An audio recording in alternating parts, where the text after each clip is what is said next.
Morning guys, kagising lang namin, tanghali na. Basta kasi kami nakatulog kagabi. So ayun, maghihilamos lang ako, tapos baba na kami. Tara, hilamos lang ako ha. Ito, nagbe-wait pa sa akin si Brielle.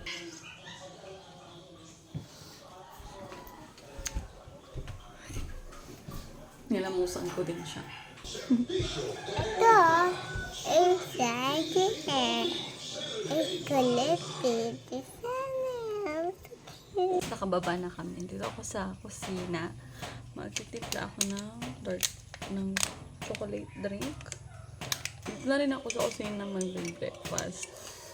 Kasi maaga din ako magluluto. Kasi magluluto ko sa kahoy. Kaya, tsaka marami akong gagawin.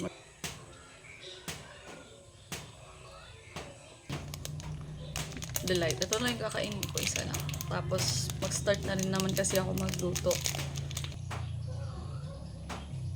Basan ko lang ito mga hilihan para mamaya kung sila lang yung basan.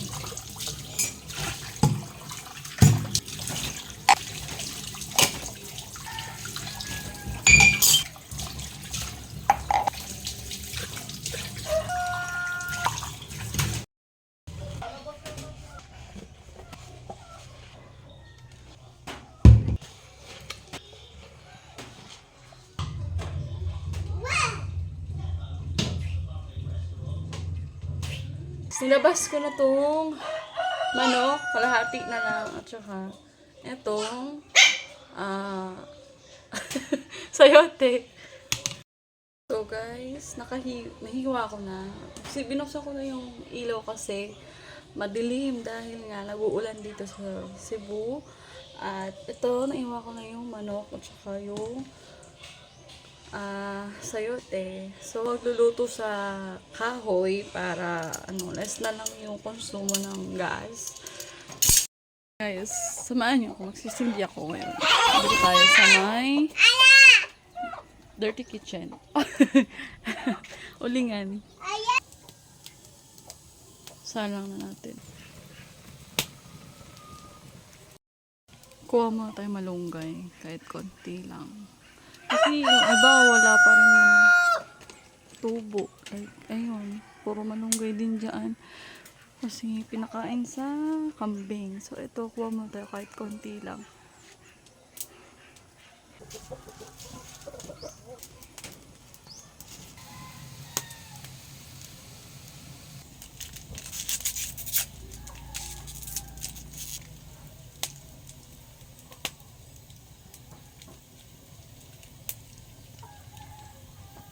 Habang nakasalang yung ulam, next naman natin is muna yung sinaing. So yung sinaing, di ko na isasalang doon sa ulingan. So dito na lang sa kalan. Kaya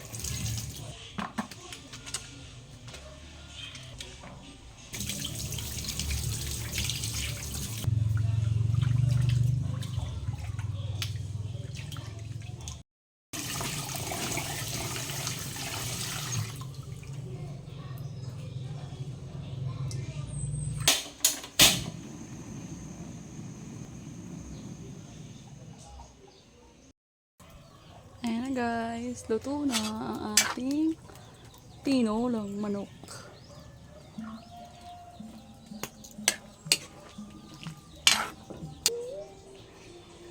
Ano po?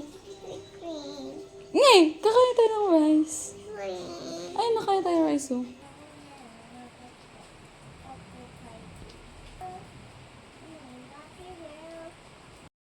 Guys, tapos na ako maglinis. Hindi ako nakapag-film kasi nalobat yung phone ko. So, ayun, alas 5 na ngayon ng hapon. Kaya, medyo madilim na sa loob. Pero maliwanag ng konti sa labas. Kaya binuksan ko na yung ilaw kasi matatakot din si Brielle sa dilim. Tapos ko lang maligo. Ayan, kita naman. Hindi mo na ako magsusuklay kasi basa yung buhok ko pag once na nagsusuklay ako, masakit yung mga buhol-buhol. Madilim na sa labas. Ayun, pababa na ako. At magluluto. At kakain na rin kami. Lilinisin ko itong kwarto na to. Bugs. Kaso, hindi mo na ngayon. Baka next week. Kasi alis kami ng Sunday. Tapos bukas maglalaba ako. Kaya next week ko na lang to lilinisan. Kasi gagamitin na tong kwarto na to. So, ayan. had provided legitimacy to him in his early days of leadership. So he sends Alexander a letter. Alex, Bye-bye. What does he ask in return? his family, family, but also an end to our war. So, ride for my obedience.